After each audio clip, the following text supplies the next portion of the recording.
Simulation Theory by Jonathan Lippe, Chapter 2. Reality has become science fiction. What I thought was unreal, now for me, seems in some ways to be more real than what I think to be real, which seems now more to be unreal. Fred Allen Wolfe, and What the Bleep Do We Know? Reality has become science fiction. It seems what is stated as truth is fiction, and what is presented as fiction is truth. I think many authors who are great thinkers know that if they just came out and said the things that they think, like I do, people would reject them or think they're nuts. So they write science fiction stories to explain what they know to be possible, or in most cases, true. We used to marvel at cutting-edge technology and say, science fiction has become reality. Now that statement is beginning to change. Each day, we discover that what we previously thought was real or factual isn't entirely so. We now should say, reality has become science fiction. We've quantified the laws of nature. We can program life by altering DNA. We can alter matter and elements with nanotechnology. The Enlightenment and scientific revolution came with a paradigm shift in thinking away from religion. The idea that there was another meaning of life unlocked the minds of people to understand our existence, and they were able to invent new things that have advanced us farther than ever. Even 200 years later, we are still shedding some of the old worldview. The understanding of simulation theory should be the final stage to set our minds free to unlock the secrets of the Matrix. The wise man knows he knows nothing, but his young apprentice seeks to make known what was previously hidden. I created the following videos and placed them online at www.simulation-theory.com to aid in the understanding. Visit and view the following: Reality, the neurological experience. The origin of man. What is reality? A neurological simulation? Video game? Our current collective framework of reality, i.e., what we currently think? Survivalists, hunters and gatherers, the rat race, religious view, salvation, living to die to gain entry into heaven, political view, computer matrix, aliens created man, the boring existing view, eat, crap, sleep, reproduce, die, that's it, make as much money as you can, die with the most toys only to leave them behind on Earth, Darwin, leave the most offspring, hump as much as you can, the New Age spiritual, in one frequency vibration of many dimensions. The reincarnation, many lives, Groundhog Day, going through life to learn lessons until you get it right or understand. A hologram. We are the observers manifesting reality. Reality is the avoidance of pain and maximization of pleasure. Pain is a data signal sent from your nerves to your brain. If you didn't have nerves, you would never experience pain or pleasure, and our description of reality would be forever altered. If you had the senses of an animal, your perception of reality would be different. Humans in different socioeconomic living conditions have different perceptions and values of what reality is. Your focus becomes your reality. Insert your own additional ideologies here. Nobody knows. Humans do not agree about reality. There is not a governing body of authority that defines reality for all. There are some that profess to define reality, but not all acknowledge its authority. This is an important concept. We have no clue what is going on, yet we all subscribe to different versions of truth, none of which are absolute truth. In addition, we constantly find what we previously thought wasn't entirely accurate, yet we still fight to hold on to old world views because we've grown accustomed to believing them. Fundamental questions unanswered. Where did we come from? Where do we go when we die? Why are we alive? How was the universe created? What is the life force? I believe we are existing in a computer-like simulation. My belief is ridiculed by most people who never question their own beliefs. I am currently occupying a human body on planet Earth in this dimensional frequency. I have to admit this because I often look in the mirror and laugh because people think I'm a human being and believe that they themselves are humans too.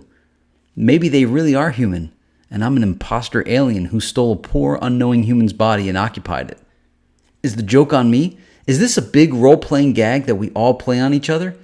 Hello there. And we shake hands and keep a straight face? Is everyone in on this whole joke that we are all in a video game and they're just not letting me know?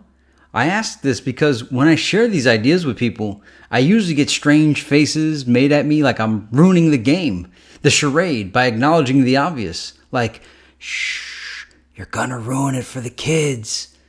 You may notice that I state the obvious a lot. I have to. The obvious isn't so obvious to me because it's so bizarre. Many things people do in life is to conceal the obvious or to conceal the truth. I wasn't there for the meeting when it was agreed that we would all go along with concealing the truth. I didn't get the memo. I didn't get the whole public relations equals propaganda, distortions are good, let's manufacture suckers. I never saw how that could work out for the individual who doesn't have a multi-million-dollar advertising budget. My religion is the Force from Star Wars. It may sound silly, but what sounds better? I'm a Christian, Jew, Muslim, Catholic, atheist, Buddhist, Hindu, agnostic, Taoist, or saying, I'm a Jedi. My ally is the Force. If I called myself a Jedi to you, your trained mind's response would say, you can't be serious. But that same conditioned response wouldn't be as ridiculing to professing allegiance to any of the established religions. You would still launch stereotypes or prejudice towards the organized religion, but not ridicule as you would towards an openly fictitious religion. However, you would be intimidated to deny us in a group of die-hard Star Wars fans, though. From a safe distance, you'll call us nerds, but not when you're outnumbered. God bless you is a nice thing to say to someone, but I prefer, may the Force be with you. It feels more accurate, and people seem to really appreciate hearing that. It is religiously neutral. Maybe we should invent a religiously neutral religion. The Force from Star Wars is pretty good. Everyone gets to belong. Bad people can be Sith Lords and join the dark side. Nobody has to feel fraudulent going to church because they all sinned all week. They could say, I was seduced by the dark side of the Force. Of course, we'll have Star Trek and Lord of the Rings fans starting wars with us, but at least at that point we can all see how ridiculous wars are. I do enjoy George W. Bush saying, God bless you all, and God bless America, at the end of his speeches, but would really be blown away if he ended it with, may the Force be with us. And instead of All Hail the Chief play, it would be the Star Wars fanfare theme music as he exits the podium and shakes everyone's hands. No, it wouldn't be the Empire's music they play for the Emperor and Darth Vader. Maybe Barack H. Obama can open the Star Wars as a religion dialogue. I also would like to hear Obama discuss UFO politics. Believe in whatever makes sense to you and brings fulfillment. For your information, I enjoy both George W. Bush and Barack H. Obama. You can like both. However, I am not a Star Trek fan. I'm not a Star Trek hater, but I side with the Force. However, if I had to choose between Star Trek and Lord of the Rings, I side with the Trekkies. I'm always sci-fi over fantasy. It's really like Christians, Jews, and Muslims. I don't want to destroy people's traditions or cultures, but if they hold back progress because they want to hold on to their old worldviews at the expense of advancing mankind, who is the bad guy? All value is artificial. Money, gold, power, authority. Perception is reality. They have your psychology mastered. Origins of man. Creationism, Bible version, Genesis, Quran. Evolution, natural selection. Big Bang Theory, intelligent design, aliens creating mankind as an experiment or slaves. The different races of man come from various alien races from different planets coexisting on Earth. The Sitchin theory, aliens called the Anunnaki from the planet Nibiru landed in ancient Sumer and created humans as a slave race to mine for gold to take back to their home planet, which is why our money is backed by gold, which it's not. Prior to leaving our planet, they trained a human-alien hybrid bloodline in how to control man through keeping sacred knowledge hidden. Martians moved to Earth from Mars and inhabited Atlantis, then moved to Lemuria and then vanished, leaving a wormhole open on Earth that opens up in the Egyptian pyramids when certain stars align. language-speaking reptilian serpents called dragons inhabited Earth initially as dinosaurs and then were killed off when the Chinese landed here before any Caucasian hybrid aliens inhabited Earth. What killed the dinosaurs? The spaceship the Chinese came in on. The space radiation on the ship killed the dinosaurs. We came from the dust, mythology, traveled here from another planet. Our souls are from another dimension, and we inhabit human bodies in this plane of existence. It's all a computer simulation. We magically poofed here. The Foundation Trilogy by Isaac Asimov. Chicken and the Egg. How strange all that is. But think about the history of mankind that you subscribe to. How do these things fit in? The pyramid-building civilizations that existed on more than one continent. Dinosaurs. The library at Alexandria that was burned. Was it a ruse? Was it recovered? Where did the Mayans go? The secret library underground in the Vatican. Pangea. The wonders of the world. The Nazca lines. Easter Island heads. Aristotle wrote about the ancients, but he himself to us is an ancient. What do Sumerian stone tablets really mean? The gods of the Bible. The asteroid belt. The pyramids on Mars. The ancient Chinese civilization. Did the moon really come from the Pacific Ocean? The Transformers and War of the Worlds and Alien vs. Predator. The dolphins that once walked on land. The monoliths on the moon and orbiting Jupiter? You are a human. Greetings if you are not. Are you really a human? Do you ever feel like you're wearing a costume and pretending to be a human? Look at me! I'm a human being! I often look in the mirror and marvel that I have a human body. I love my human body. However, my internal image of myself is not as a human. It is of a spiritual essence or soul. Most of the time when I consume food or water, I'll think about the digestive process and I have to convince myself that I am a flesh creature. The digestive system, how amazing is it? We were born to our parents, but where did mankind come from? If life evolved on Earth, where did the first living cell that split come from? We were all told we were born in a city, state, and country on planet Earth. Where did all the life on Earth come from? Politicians should be asked questions like the ones posed in this book when they run for office just to see what they say. Instead, they get asked questions that get asked to Miss America pageants, and they have answers just like the ones we make fun of the models for giving. Another question in the debates should be, if extraterrestrials landed on Earth, what would your position be? Hostile? Friendly? Indifferent? You'd be surprised how political of a question that is in the UFO community. The way you answer that question will turn off half of your audience the same way the abortion question does. We don't know where we came from. Does that not blow your mind? There are billions of humans running around Earth with no knowledge of their origin, but are all pretending like they have it all figured out. I haven't a clue. Does it even matter? I ask you this question. Where do you come from? What was your first thought? Did you just poof, appear here? Where will you go when you die? Do you believe you will just cease to exist? Do you feel that this lifetime is the beginning of your existence? Do you feel like your soul has existed longer than your human age says you've existed? Do you think photos of you as an infant are a hoax? You believe they are real, but cannot recall the event? Do you remember your personality as an infant? I don't know where humans are from. I don't know how the universe began, but I acknowledge that, and I spend each day of my life trying to figure it out. I don't just say I don't know and condemn those who are trying to know and encourage others to do the same. Find out. Actually, as they say, the more you find out you don't know. And maybe you're better off just sitting back and enjoying the ride. Think about your existence. Was your birth the beginning of your existence?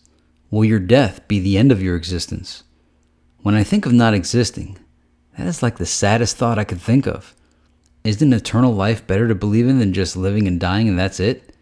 Actually, now that I think about it, most people do believe in eternal life, just different versions.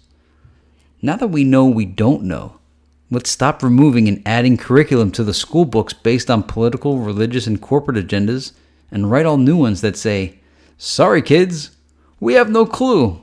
Good luck figuring it out. But here's what we think. Here is our best guess. Even though I want to believe it's possible, time travel probably doesn't exist, because if it ever does exist in the future, then somebody could go back in time and invent it in the past, and thus it would have always existed. The way out of that argument is multiple threads of time. Arguing that the time travelers stayed incognito through their travels doesn't work, because according to quantum theory, observing anything affects it.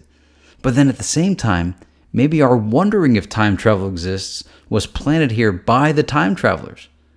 When did man first ponder time travel? I'm going with time travel existing, regardless of the evidence against it. Who controls everything? The Illuminati, the 13 families, Trilateral Commission, CFR, G7, G8, G20, Catholic Church, aliens, bankers, God, Satan, man, gerbils, Microsoft, Republicans, Clear Channel, the Umbrella Corporation, China, the United States, Switzerland, cockroaches, interesting humans, Jesus Christ, Albert Einstein, Leonardo da Vinci, Sir Isaac Newton. No explanation needed for these guys. Nikola Tesla, the original mad scientist and inventor of AC electricity, as well as tons of other great things. In his autobiography, he said he could hear a watch tick 2 miles away. He said he could look at something far away and enlarge it in his vision. He said he didn't need to write blueprints for inventions down, because he could put them together in his mind. He said he was able to detect the frequency of Earth and feel it resonate. He said when Mars was closest to Earth, Martians would send signals to him on how to create more inventions.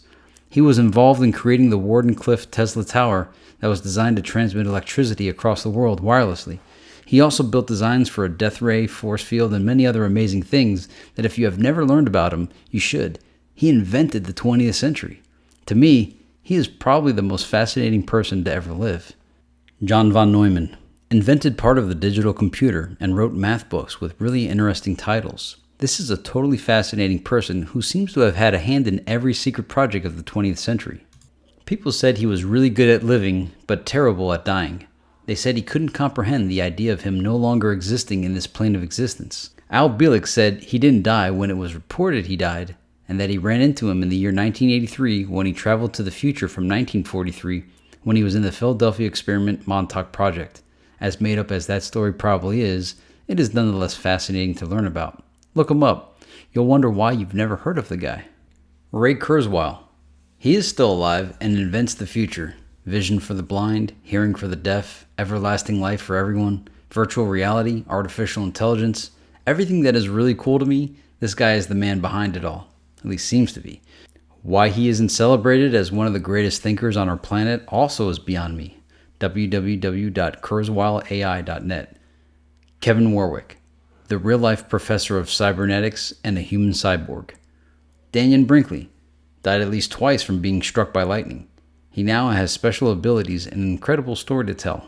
Too much to write here. He helps veterans and people who are about to die cross over. He wrote Saved by the Light and other books. Bob Lazar. The majority of what we know about Area 51 came from him. He put a jet engine on a Corvette. He supposedly worked at Area S4 Groom Lake. He released a video called The Lazar Tape, excerpts from the government Bible, which I saw when I was in middle school, and it had a profound impact on my life. He has supercomputers, and maybe even a super collider, and works on many cool projects. He's friends with John Lear. George Meek with William O'Neill, the Spiricom. White noise, communicating with the dead, light bulbs without visible light, photographing spirits, etc. Al Bielek, time traveler, planetary, stellar, and space traveler. Montauk Project, Philadelphia Experiment, him and his buddy Preston Nichols. Catherine Austin Fitts, Solari Institute, Permaculture, Lollipop Index, The Red Button, HUD. Origins of the universe. Questions to consider. Who created the universe? Who created God? When did God first exist? Who created the being that created God? Who created the being that created the being that created God? And so on. When was the beginning? What was the beginning? Why was the beginning? Where? How? What existed before the universe existed? What existed before the Big Bang? Where does all of the stuff that is sucked into black holes go? If the alpha and the omega are infinite in all directions and all time, what is infinity? If it existed forever? Man, I can't even pose a question to finish this sentence. Before the universe existed, What existed? Stephen Hawking, Michio Kaku, and other theoretical physicists do an excellent job of explaining the universe in their books, so I'm not going to go into the subject material they talk about. Go check out the illustrated version of The Universe in a Nutshell, or watch Hyperspace with Sam Neill if you want to know the current theories. I acknowledge the Big Bang Theory idea that all of the universe came from a singularity moment and exploded and has been constantly expanding in all directions ever since to form our universe, but what was there before there was there? Try to follow me on this. If nothing was there except the singularity, the little dense dot from which all came, what was surrounding that dot? My understanding is that all there was at the beginning was the dense dot and nothing else. If there only was the dense dot, what surrounded the dense dot outside of the dot in the space that is not? It rhymes. In space, you have a planet surrounded by space. But the singularity, the dense dot, what surrounded that? Once it exploded, all space was created, but prior to that explosion to create space, a time when there was no space, how could that even be? It is currently explained that we do not have the ability to comprehend that answer, just as a fish wouldn't have understanding of terrestrial life unless they invented fish suits to travel on land, or evolved to be able to travel on land. Frogs and seagulls are multi-terrestrial, and may be the astronauts of the water world. It is beyond our ability to comprehend. I don't like to accept that. I won't accept that. Mankind shouldn't accept that. That is like just accepting God created it, you can't understand God, so don't even try. Defeat. There is no defeat for mankind. We are the greatest. Maybe some computer server turned on, and that was the Big Bang. Imaginary things that are real. Stock market, economy. How many people invest their money in the stock market and not even know how it works? How many people complain about the national deficit and not know how that works? So far, I've raised my hand for both of those. The economy is good, the economy is bad. You turn on different TV or radio stations on the same day and you'll get both statements. They both can't be right, can they? Everybody talks about the economy when they haven't a clue about the economy. Sometimes I wonder if they're making it all up. Money, currency, it is backed by the trust of the people. We believe in it, so it exists and works. We acknowledge money and or the electronic transfer of digits to our bank account. I hold paper money and laugh that it has value. I remember collecting sports cards as a kid and believing in the value of them. Then one day I realized it is a photograph of a guy on a piece of cardboard with statistics on the back. Why did I want a bunch of pictures of guys? So I got rid of it all. And around the same time, the trading card market took a dump. It's like we all realized at the same time that it was a big illusion. I'm glad people believe in money. It allows us to have a nice life, but I'm just acknowledging that it's rather ridiculous when I hand somebody paper money and receive useful goods in return. It is absurd that people pay tons of money for jewels or metals to wear as jewelry. It makes me think of Yankee Doodle sticking a feather in his hat and calling it macaroni. Religions. Billions of people believe in 3 different versions of a story written over 2,000 years ago and kill each other for whose version will prevail as the truth. There are so many people that believe in these ideas that we take it as reality and find it hard to believe it isn't true. Math deduction logic would show 2 out of the 3 are wrong, yet all 3 profess to be the only true one. They all can't be right, but they can all be wrong. More remarkable is how many people haven't read the text cover to cover they profess allegiance to. The way the few religious texts are promoted is as if knowledge can be found solely in that text and that all other books are void of any worthy insights or information. Even people who don't believe in the books fear or respect them.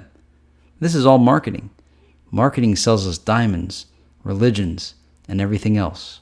Marketing is our religion. We believe in things when the commercial layers the idea 40 times a day on us. I'll give the religious people this. At least they believe in something and are outward about their beliefs. What do people who aren't religious believe in? How can we trust non-believers? What is their value system? Maybe all of the religious believers come from different dimensions than the one I came from, and that is why their religions seem real to them, because in those dimensions, those religions are actually reality.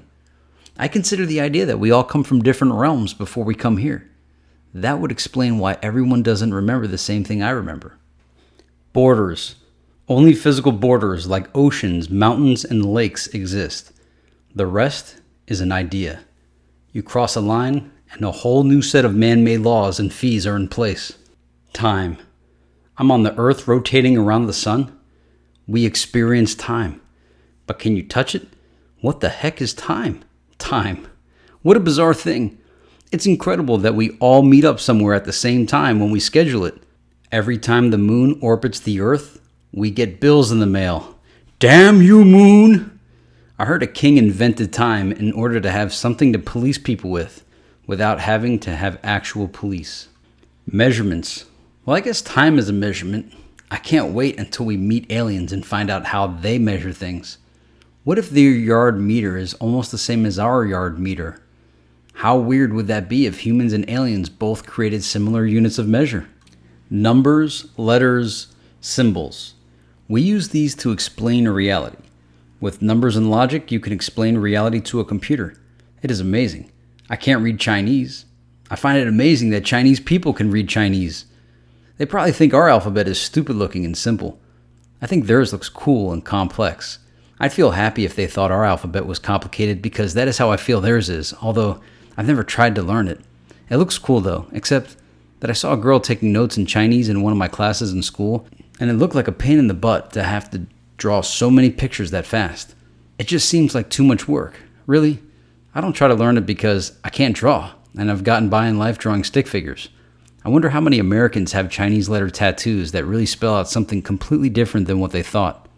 Like, if they did a word-for-word translation, but when it conceptually translates to Chinese, it means something totally different. I'm going to have to give people the benefit of the doubt.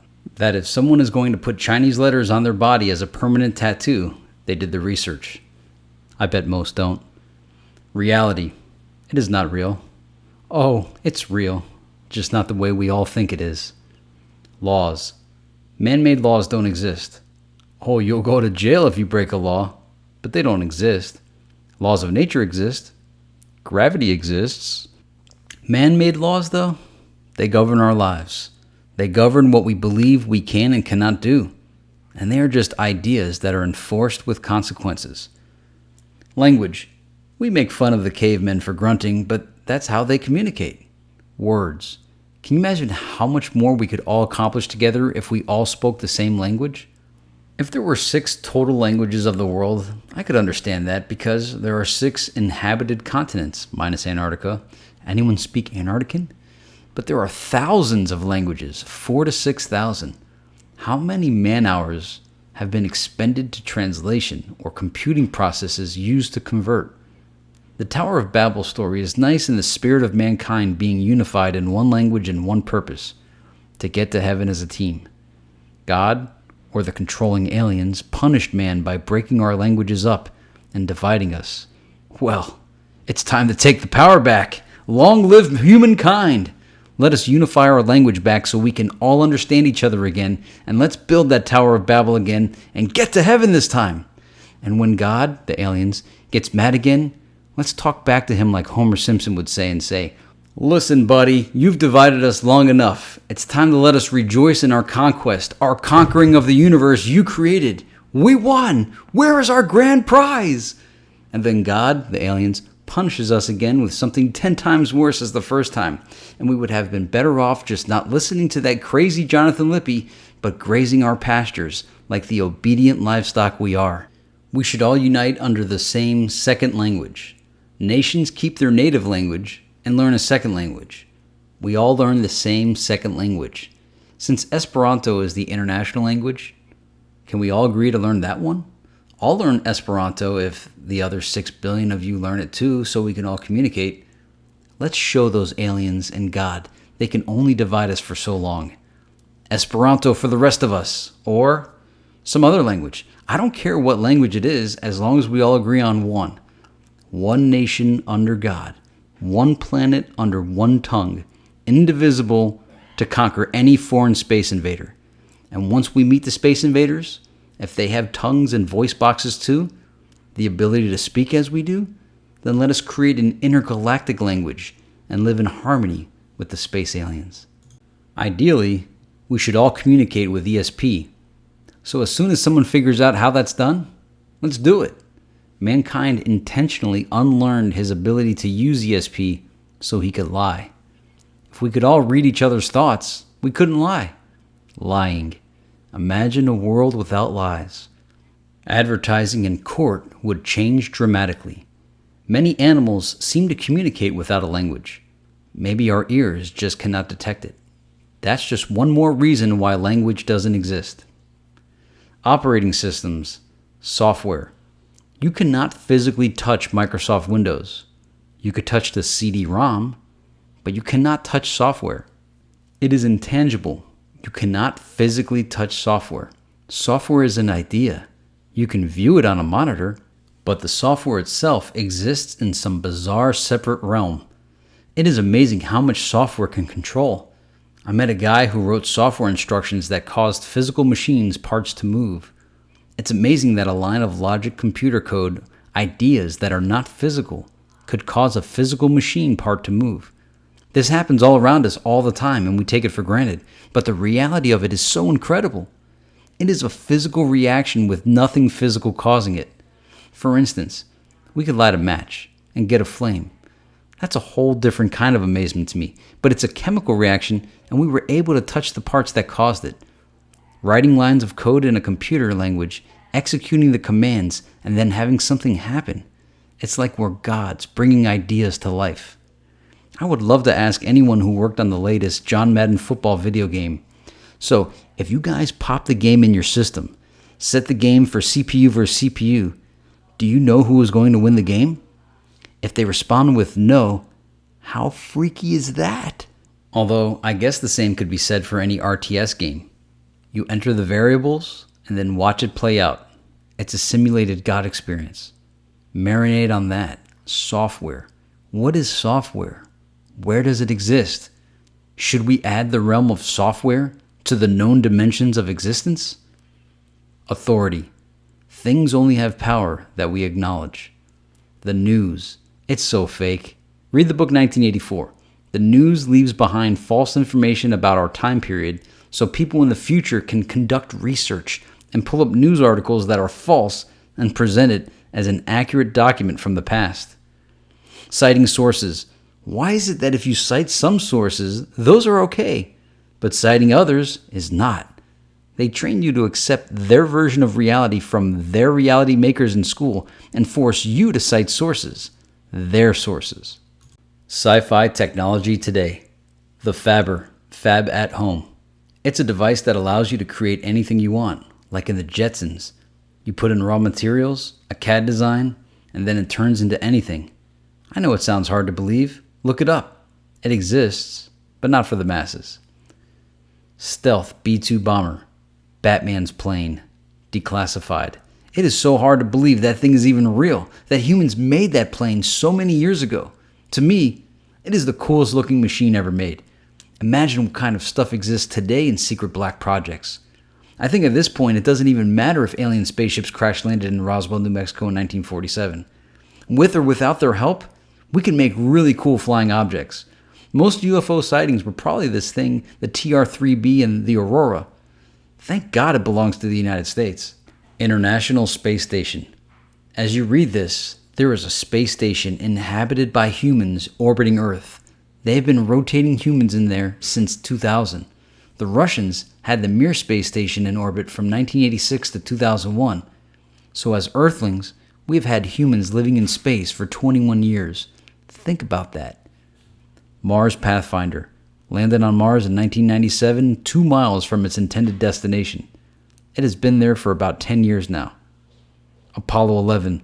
38 years ago, man walked on the moon. For some reason, we can't get back there. Not needing sleep. Scientists look into how dolphins and other sea mammals get sleep. They turn off half of their brain at a time. If they fall asleep, they drown. This is being tested on soldiers now to see if half of their brain can be turned off at a time to allow them to stay awake forever. Anything that is found in theory can be applied. Wireless technology. People use their cell phones like it's not incredible that they are speaking to someone in another state or country without wires. It's amazing. I read Nikola Tesla invented a concept of a primitive cell phone in 1899. Alternative energy. For some reason, it's hard for people to believe a car can be built to run on things other than gasoline. But it's true. OLEDs, organic light emitting diodes, cloak suit, Harry Potter coat, Aurora, die another day car. The internet. Look at how vast the World Wide Web grew in 12 years. Boba Fett suit.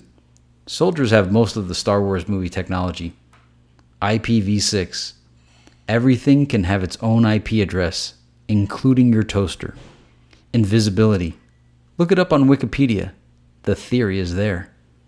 Tasers, lasers, and phasers. How William Shatner changed the world. Echelon. Wouldn't it be cool if they released the best of intercepted phone calls they have recorded? Human microchip implants. Yawn. Old news. Satellites plus GPS. We still haven't tapped into the full capabilities of satellites. Biometrics, nanotechnology. The future is now. Web 4.0. Why are we using 2.0 when 4.0 already exists? Artificial intelligence. Alan Turing was alive a long time ago. AI has been developed for over 60 plus years. Solar power. Invented in 1866. Space probes have been using them for a few decades, yet we can only buy panels that generate 60 watts. There is so much more. I remember watching Beyond 2000 when I was in elementary school, seeing physical prototypes and the narrator saying, "In the future there will be," and I used to think, why is it in the future? I physically see the physical invention right there. If people were informed about what really exists, we'd all be building the future. Instead, only a small percentage of people are even aware of all of this stuff. Rise of the machines. Insect robots that learn. There are little robots that have the intelligence of a cockroach right now. They are getting smarter every day. I personally believe they have Johnny 5 and C-3PO level robots right now. Business computer AI that buy and sell. You don't really need humans to purchase or sell anymore. The AI does it all for you and keeps efficient inventories based on market factors. Artificial intelligence. Everything is becoming more intuitive. The Antichrist is not a human. It is the internet, or the computer. And I'm all for it. Artificial life, supercomputers, neural networks, genetic algorithms, see virtuosity. Human cyborgs, steroids will be a thing of the past. Transformers, iRobot, Terminator, Attack of the Clones. Life extension. Ray Kurzweil talks about Human Body 2.0, where nanobots control the release of nutrition and all chemical releases in your body so you can live an efficient and balanced life and possibly never die. He points out that eating food is a waste of time. It is. He also found sleeping to be a waste of time, but realized it was necessary as well as research. So he taught himself how to have lucid dreams where he does all the research in his sleep by working out theories and concepts. That's awesome. Ray's contributions to Earth are worth researching. Bring on the nanobots! Visit www.kurzweilai.net. I can't wait for the future. I want it all now. Anti-gravity, hoverboards, jetpacks, a higher-end fabber, teleportation, magnetic vehicles, spaceships, flying cars, intelligent clothing, and all of that stuff. Growing up, all of these things were presented to us like, hey kids, we already have all this stuff, but we just want to let you know you'll have this stuff in the future. But we don't want your minds to be too blown away when you get it, so we're letting you know now. I'm ready for it all! Aliens, ETs, communicating with animals, communicating with the dead, robots, AI, genetically enhancing my body, all of it. Limitations of man. Vision frequency, hearing range, brain calculation limits. Humans currently die via aging. G-force. Potentials of man. Higher vibrational frequency, chakras, beyond five sense reality, ESP, remote viewing, collective consciousness, dimensional transcending, astral projection, eternal life. Hey, can we have a fully automated society already? With all of this technology, shouldn't we be working less? I hope you've learned how to use email by now. The end of the world. What is the end of the world? When people talk about the end of the world coming, it almost seems like they want it to. It's almost as if they are wishing it into existence. What end is coming? I want to know which end we are specifically talking about. Is it the end of mankind only? The end of all life on Earth? The end of all life on Earth, including the complete disintegration of the Earth itself so that it no longer exists as an orbiting celestial body of mass? The end of the entire universe? A reversal of the Big Bang, maybe?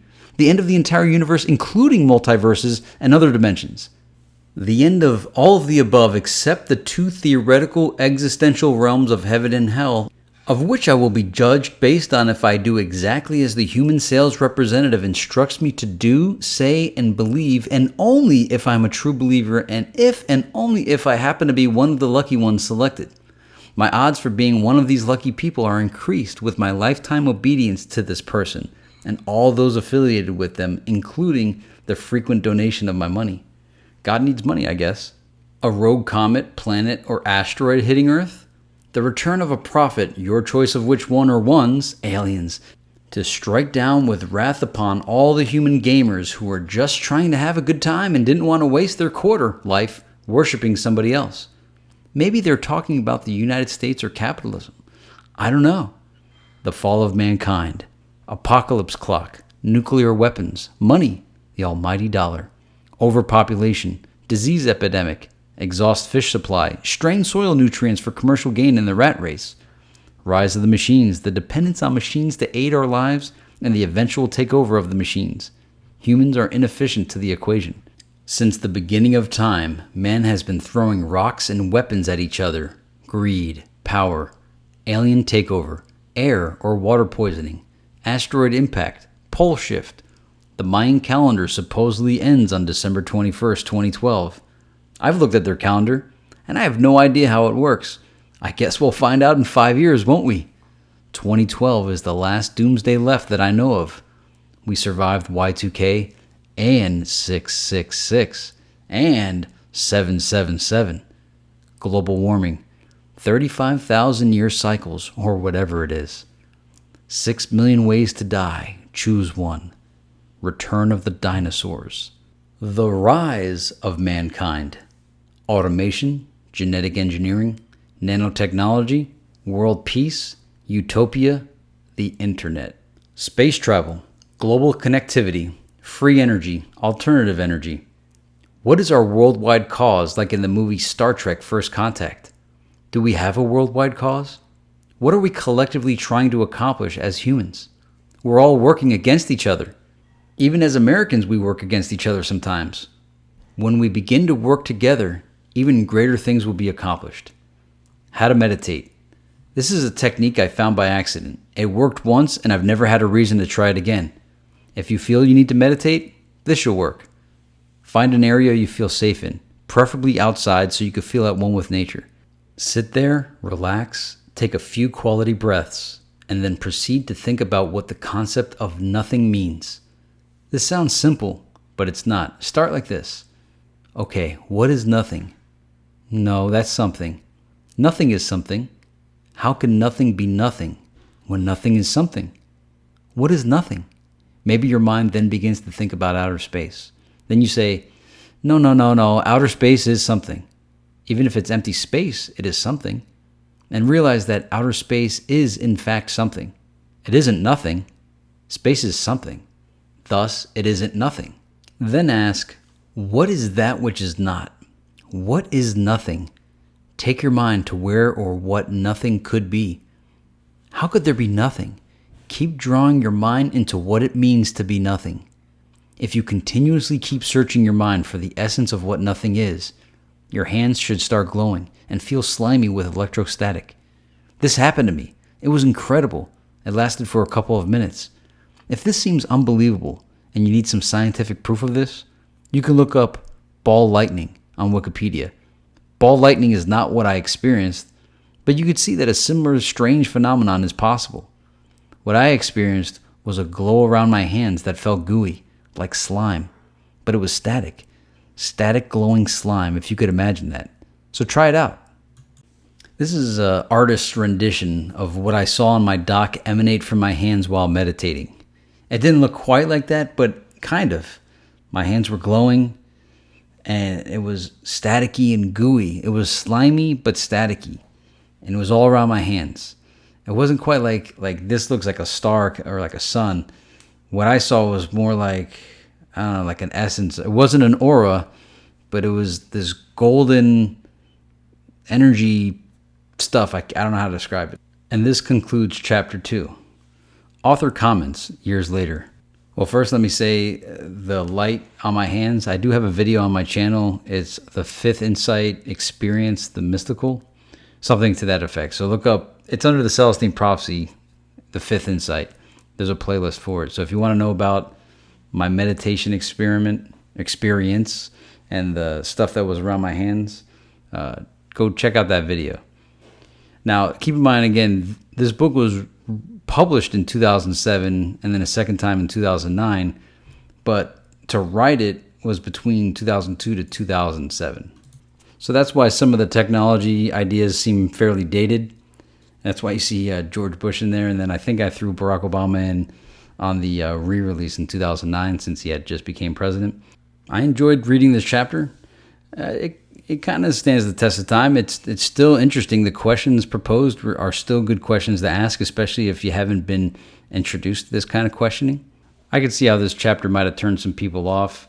You know, again, between '02 and '07, to even pay as much lip service to thinking about religion is just, I'm so beyond that at this point. But there it was. But, you know, a lot of people aren't. The Force is still strong with me. And the Celestine Prophecy is, you know, like kind of like a spiritual guide, parenting, and then obviously my experiences of where I was before I came to planet Earth. That's why I feel fairly authoritative when I speak out, not in favor of religion, because I had a different religious experience than all the religions. But even though I remember choosing my life in another dimension before I came here, I still don't know all the answers. Like, for instance, the realm that I was in, I don't know what you call that. I don't know where I was, but I was somewhere. Didn't have a body. I did interact with other essences. They asked me if I wanted to live again. I said yeah, after being persuaded. Anyway, on the technology tip, in present day, it's all about 0 point energy, free energy, abundance, identifying and calling out artificial scarcity whenever it presents itself. And again, the context of when this was written was before social networks really kind of took off. They might have been in their infancy, but people hadn't really figured out how to use it yet. The internet was not the way it is now. Now there's a support group. I probably would never write something like this or publish it because I'd be able to work these ideas out with people online. Back then, I just felt like this information had to be out there, these thoughts, because I didn't see them anywhere. Now I see stuff like this everywhere. Like when I first published this in '07, people were like, simulation theory, you think the world's in a computer system, a video game? That's weird. Nowadays, it's like, oh boy, your book's called Simulation Theory. Whoop-de-doo. Join the club. And I'm like, no, I started the club, man. So the culture has evolved a lot since '07, and we're in 2016 now. So 9 years has been a large cultural revolution, evolution, and it's due to the internet. It's due to all of us from all over the world being able to talk to each other and see that there's people of like-minded, and that gives us the confidence to know that we're not alone and to share these ideas publicly. What I try to do is be that person that says, hey, we could do this, like the cow that moves in the pasture and all the other cows go. I don't care if people laugh at me. I don't care what people think about me. I know what my memories are. I know where I was. I know my experiences. And I'm always challenging the other person. The person that's laughing at me, I'm like, okay, hey, I openly express what I believe, or at least the thoughts that go on in my head. Most people keep it all to themselves. So I'm always asking them, like, okay, you're making fun of me, but what's your perspective of reality? And most of the time, people just shut up. They keep quiet. They're quick to laugh at you, but they won't express their own position. When I was in the gifted classes, they used to say, you all have to be the paradigm pioneers. And those are the people that go forth and set new frameworks for reality to say, hey, this is what's real. And I don't want to say anything is real, concrete, but I want to be that inspiration that gets others, because I know people have much deeper thoughts than I do. They just keep it all bottled up. And I want to be that inspiration that gets others to express openly and to stop this secrecy or this hidden. Everybody's like smart, in the closet smart people. And they just won't express because they're scared that they're going to be made out to look like an idiot. But you're going to be made out to look like an idiot by an idiot, a real idiot, not you. If you have thoughts of your own, then that's genius to me. To have an individual opinion, an individual thought. I've been outspoken for 25, 30, nearly my entire life. And when you are outspoken in private, people do come up to me or to others that are outspoken, and they furnish, really private stories. And it's stories that people really want to express. And for me to express all the time, it makes my life very happy. I'm a very, very happy person. It thrills me to make videos. It thrills me to write books and record CDs, to express myself. That's the whole reason for my existence, is to express. And I imagine the same for others. They say recreation. Recreation is when you have fun. But if you look at the word recreation, it's recreation. I love creating, and the process of creation is expression. So if you have your thoughts, your feelings, and your opinions suppressed, bottled up, and you're scared to let it out, that's misery. I'd be so miserable if I couldn't express. In fact, if like a day or two goes by or a week where I don't create something, it's pretty rare, I start to get mad. I'm like, I gotta express, I gotta get it out of me. So, but maybe I'm just different. But I know I'm not, because of the people that do come up to me and they tell me their stories, their paranormal experience, or their forbidden thoughts. When I say forbidden thoughts, I mean, nothing naughty. I mean, forbidden, cool thoughts. And I'm just like, man, why? That's a beautiful thought. Why don't you express that? Why do you keep it hidden? Why do you hide behind a fake name on the internet? Or I guess that's how people get it out, though. They do have anonymous names on the internet, so that is one way to express. So that's pretty good. All right, I'm not going to hate on that, because I can't expect everybody to ruin their career by being a philosopher. I think that's what we should call conspiracy theory now, philosophy. Because if you look at what Socrates and Plato and Descartes and all the philosophers, they asked a lot of questions, and they refused to believe what their senses told them. They seeked out truth, capital T truth, absolute truth. And another thing I see us collectively starting to figure out, and that's, we don't have to accept the old worldview. We can create our own new one. We got to do it with confidence. We got to make sure it's correct and right. But all the stuff that is just played out, old, doesn't make sense, waste of time, we got to change it all. We got to make it awesome. And my battle cry is this, for us to say, hey, there's a lot of artificial scarcity going on. We're intentionally having people starve to death. It's intentional. It doesn't have to happen. There's enough for everybody. I don't know if I said this in a previous video, but think about it. At least in the United States, at any given time, you could go to any supermarket anywhere in the entire country, and the entire shelves will be filled with goods. Always. They're never not full. And this has been going on my whole life of 37 years now. And they've always been stocked to the fullest, which means there is absolute abundance. They're always stocked to the max. I remember R. Buckminster Fuller once said, the stuff has always been here. It's our know-how that has improved. And then he kind of alluded that there are people with the know-how, and they keep their know-how secret. And that if this know-how was released to everyone, we could all have the lifestyle of a billionaire. The ninth insight of the Celestine Prophecy speaks of an automated society. And when society is fully automated, it frees us up. We don't have the 40-hour work week anymore, and we go about the adventure of our lives.